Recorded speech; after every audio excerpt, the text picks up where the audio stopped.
Good evening সবাইকে। আজ হলো 12 আগস্ট বুধবার। আজকের সন্ধ্যার বিশেষ বিশেষ খবর হলো লায়লাপুরে বিদেশি সিগারেট উদ্ধার, আটক এক। বিশেষ তল্লাশিতে বিপুল পরিমাণ চোরাচালানের বিদেশি সিগারেট সহ এক ব্যক্তিকে আটক করেছে লায়লাপুর পুলিশ ফাঁড়ির কর্মীরা। মঙ্গলবার তল্লাশি চালানোর সময় বানলাল রুয়াটা নামে ওই ব্যক্তিকে আটক করা হয়। পুলিশ সূত্রে জানা গেছে তার গাড়ি ও ব্যক্তিগত তল্লাশিতে 100টি ইএসএসি লাইট সিগারেটের বাক্স উদ্ধার হয়। প্রতিটি বাক্সে 10টি প্যাকেট এবং প্রতিটি প্যাকেটে 20টি করে সিগারেট থাকায় মোট 20,000 সিগারেট বাজেয়াপ্ত করা হয়েছে। সিগারেটের প্যাকেটে মেড আন্ডার অথরিটি অফ কেটিএনজি কুরিয়া লেখা ছিল। এছাড়াও একটি ভিভো মোবাইল ফোন ও গাড়ির চাবি উদ্ধার করা হয়েছে। অপরদিকে আসাম মেঘালয় সীমান্তে 6 নম্বর জাতীয় সড়কের বেহাল দশা, ক্ষুব্ধ স্থানীয়রা। আসাম মেঘালয় সীমান্তের মালিডোর এলাকায় 6 নম্বর জাতীয় সড়কের বেহাল দশায় চরম দুর্ভোগে পড়েছেন সাধারণ মানুষ। দিনের পর দিন রাস্তার অবস্থা আরও খারাপ হয়ে পড়লেও সংশ্লিষ্ট কর্তৃপক্ষের পক্ষ থেকে কার্যকর ব্যবস্থা নেওয়া হচ্ছে না বলে অভিযোগ স্থানীয়দের। স্থানীয় বাসিন্দাদের অভিযোগ, রাস্তার পিচ ও পাথর উঠে গিয়ে বিভিন্ন জায়গায় তৈরি হয়েছে বড় বড় গর্ত। বৃষ্টি হলেই সেই গর্তগুলিতে জল জমে ছোট ছোট পুকুরের মতো পরিস্থিতির সৃষ্টি হচ্ছে।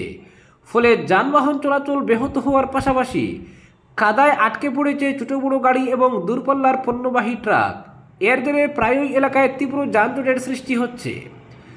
স্থানীয়দের দাবি, এনএইচআইডিসির উদাসীনতা এবং নিম্নমানের কাজের কারণেই রাস্তার এই দুরবস্থা।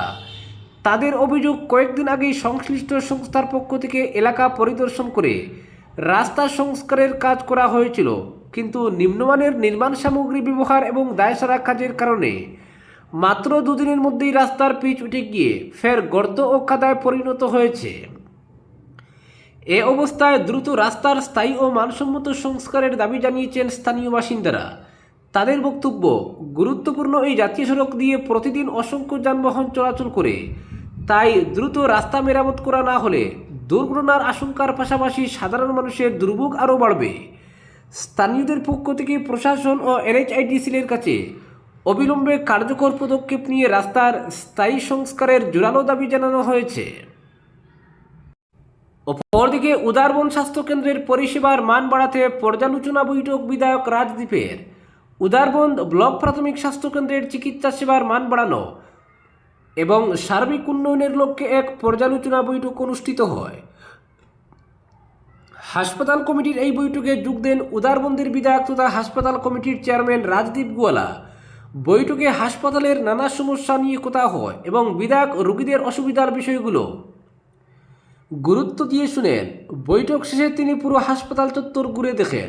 হাসপাতালের প্রতিটি বিভাগ পরিদর্শনের পাশাপাশি নতুন ভবনের কাজের অগ্রগতিও খতিয়ে দেখেন তিনি।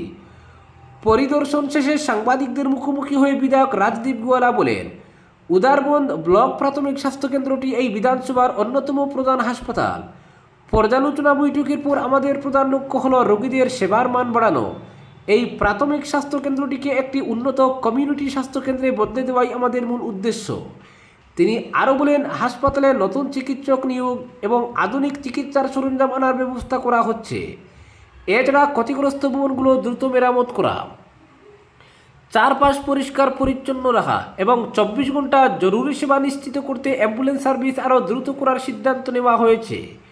বৈঠকে বিধায়কের পাশাপাশি উপস্থিত ছিলেন জেলা পরিষদ সদস্য রোহিত সিং, বিজেপি মণ্ডল সভাপতি উমাশঙ্কর ভট্টাচার্য, হাসপাতালের স্বাস্থ্য আধিকারিক ডক্টর অর্জুন প্রসাদ গোয়ালা, পঞ্চায়েত সভানেত্রী কাকলি কর, আঞ্চলিক পঞ্চায়েত সদস্য অমিতা চক্রবর্তী প্রমুখ। এদিন শালগঙ্গা জল সরবরাহ প্রকল্প পরিদর্শন করেন উদারবন্দের বিধায়ক। পরে প্রাক্তন শিক্ষক সুনীল নন্দীর পৌরোহিত্যে এক সভা অনুষ্ঠিত হয়। সভায় প্রকল্পটির বিভিন্ন সমস্যা নিয়ে আলোচনা করা হয়। এ ব্যাপারে বিধায়ক রাজদীপ গোয়ালা বলেন, এই জল সরবরাহ প্রকল্পটি অনেক পুরনো, এর অনেক সুনাম রয়েছে। অতীতে গোটা রাজ্যের মধ্যে পানীয় জল হিসেবে 2 নম্বরে ছিল। পানীয় জলের রিজার্ভারগুলো পরিদর্শন করে দেখেছেন তিনি। তার মতে খুব তাড়াতাড়ি একটি রিজার্ভারের প্রয়োজন, তবে একটি 2 থেকে 3 লক্ষ লিটারের জলের রিজার্ভার নতুন করে নির্মাণ করতে অনেক টাকার প্রয়োজন। তিনি বিভাগীয় কর্তৃপক্ষের সঙ্গে বসে একটি প্ল্যান এস্টিমেট বানিয়ে গুয়াহাটি থেকে মঞ্জুরি আনবেন। এ বিষয়ে জেলা পরিষদের সিইওর সঙ্গে কথা বলেছেন। জেলা পরিষদের পক্ষ থেকে 5 লক্ষ টাকা তিনি বরাদ্দ করেছেন জরুরি ভিত্তিক কাজের জন্য। অপরদিকে আয়ুষ্মান ভারতে জালিয়াতি, তালিকা থেকে বাদ 2359 হাসপাতাল, সাসপেন্ড 1200, জরিমানা 328 কোটি। আয়ুষ্মান ভারত স্বাস্থ্য বীমা প্রকল্পে অনিয়ম ও জালিয়াতির অভিযোগে কড়া পদক্ষেপ কেন্দ্রের। ভুয়ো বিল, একই চিকিৎসার জন্য বারবার অর্থ দাবি সহ বিভিন্ন অনিয়মের অভিযোগে প্রকল্পের তালিকা থেকে দেশের 2359টি হাসপাতাল থেকে বাদ দেওয়া হয়েছে। একই ধরনের অভিযোগে আরও প্রায় 1200 হাসপাতালকে সাসপেন্ড করা হয়েছে। শুধু তাই নয়, অভিযুক্ত হাসপাতালগুলির উপর মোট 328 কোটি 49 লক্ষ টাকা জরিমানাও চাপানো হয়েছে। লোকসভায় লিখিত জবাবে এই তথ্য জানিয়েছেন কেন্দ্রীয় স্বাস্থ্যমন্ত্রী জগৎ প্রকাশ নাড্ডা। তার দেওয়া তথ্য অনুযায়ী আয়ুষ্মান ভারত প্রকল্পের নিয়ম ভাঙার অভিযোগে অভিযুক্ত হাসপাতালগুলির বিরুদ্ধে 29টি এফআইআর দায়ের করা হয়েছে। অর্থাৎ শুধু প্রশাসনিক পদক্ষেপেই বিষয়টি সীমাবদ্ধ থাকেনি, গুরুতর অভিযোগের ক্ষেত্রে ফৌজদারি তদন্তের পথেও এগিয়েছে কেন্দ্র। হাসপাতালগুলির অনিয়ম শনাক্ত করতে প্রযুক্তির সাহায্য নিচ্ছে জাতীয় স্বাস্থ্য কর্তৃপক্ষ। কৃত্রিম বুদ্ধিমত্তা এবং যন্ত্রশিক্ষা প্রযুক্তির মাধ্যমে ভুয়ো চিকিৎসা বিল, একই দাবির পুনরাবৃত্তি এবং সন্দেহজনক আর্থিক লেনদেনের মতো বিষয় চিহ্নিত করা হচ্ছে। কেন্দ্রের দাবি, এই প্রযুক্তির সাহায্যে কোনো কোনো ক্ষেত্রে মাত্র 24 ঘন্টার মধ্যে সন্দেহজনক দাবি শনাক্ত করে প্রয়োজনীয় ব্যবস্থা নেওয়া সম্ভব হচ্ছে। কেন্দ্র জানিয়েছে, প্রযুক্তি নির্ভর নজরদারির ফলে 2026 সালের 31 জুলাই পর্যন্ত প্রায় 676 কোটি 16 লক্ষ টাকার সম্ভাব্য আর্থিক ক্ষতি আটকানো গিয়েছে। অর্থাৎ স্বাস্থ্য বীমা প্রকল্পের অর্থ যাতে বেআইনি উপায়ে হাতছাড়া না হয় তা নিশ্চিত করতে প্রযুক্তিকে আরও সক্রিয়ভাবে ব্যবহার করা হচ্ছে। উল্লেখ্য, 2018 সালে নরেন্দ্র মোদী সরকারের আমলে চালু হয়েছিল আয়ুষ্মান ভারত স্বাস্থ্য বীমা প্রকল্প। এই প্রকল্পের আওতায় যোগ্য পরিবারগুলিকে বছরে সর্বোচ্চ 5 লক্ষ টাকা পর্যন্ত স্বাস্থ্য পরিষেবা দেওয়ার ব্যবস্থা রয়েছে। গত অর্থবর্ষেও প্রকল্পে বিপুল সংখ্যক মানুষ যুক্ত হয়েছেন বলে সংসদে জানিয়েছে কেন্দ্র।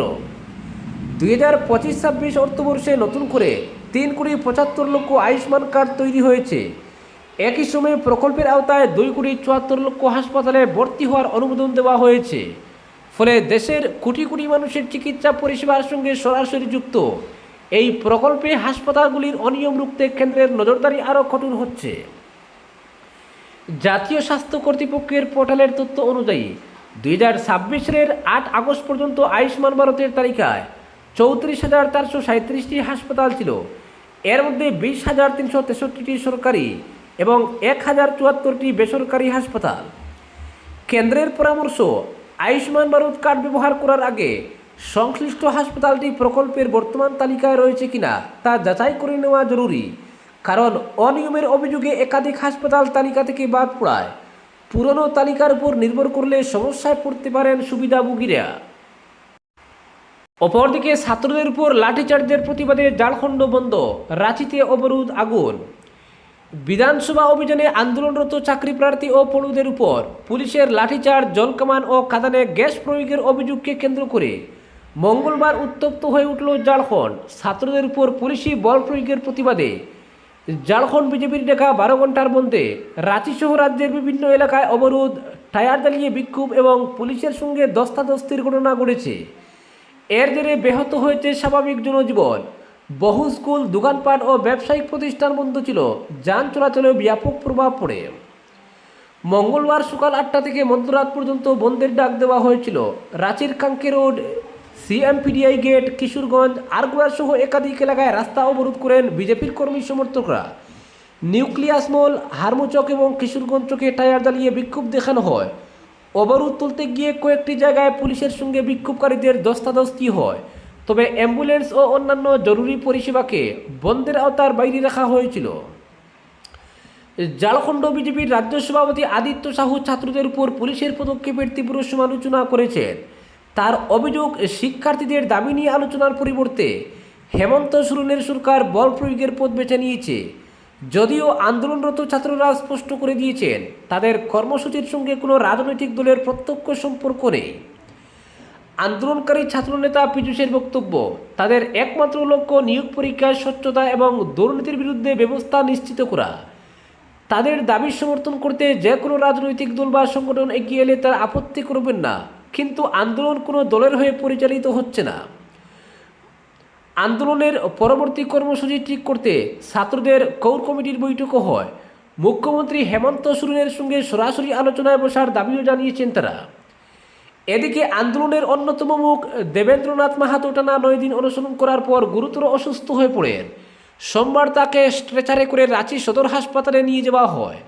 চিকিৎসকদের পর্যবেক্ষণে বর্তমানে তার শারীরিক অবস্থা স্থিতিশীল বলে স্বাস্থ্য দপ্তর সূত্রে জানানো হয়েছে।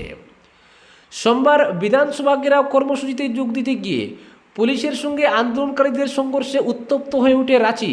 অভিযোগ, সেই সংঘর্ষে পুলিশের লাঠির আঘাতেও জখম হয়েছেন দেবেন্দ্রনাথের শারীরিক অবস্থার খোঁজ নিতে সোমবার গভীর রাতে কোনো প্রটোকল ছাড়াই রাঁচি সদর হাসপাতালে পৌঁছান ঝাড়খণ্ডের স্বাস্থ্যমন্ত্রী ইরফান আনসারি।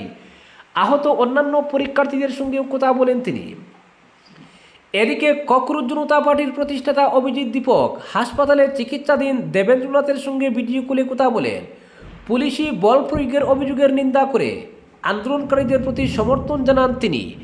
আজকের বিশেষ সংবাদ এখানেই সমাপ্ত।